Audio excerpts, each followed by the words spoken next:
সবাইকে আসসালামু আলাইকুম। আজকে আমি রান্না করব প্রিয় নবীর প্রিয় তরকারি। বলেন তো তরকারিটার নাম কি? সবাই কমেন্ট করে জানাবেন।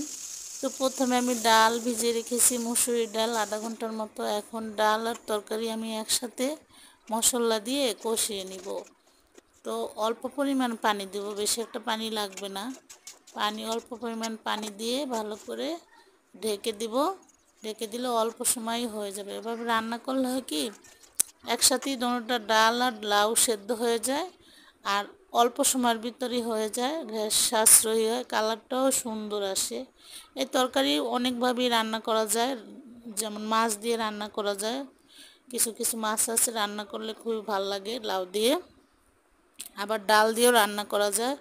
তাই আমি এভাবে রান্না করছি আজকে। এভাবে রান্না করে খেতে কার কার কাছে ভালো লাগে কমেন্ট করে জানাবেন। আর আমার ভিডিওটি যদি ভালো লেগে থাকে তাহলে আমার ইউটিউব চ্যানেলটি সাবস্ক্রাইব করবেন, লাইক শেয়ার ফলো দিবেন। ধন্যবাদ সকলকে।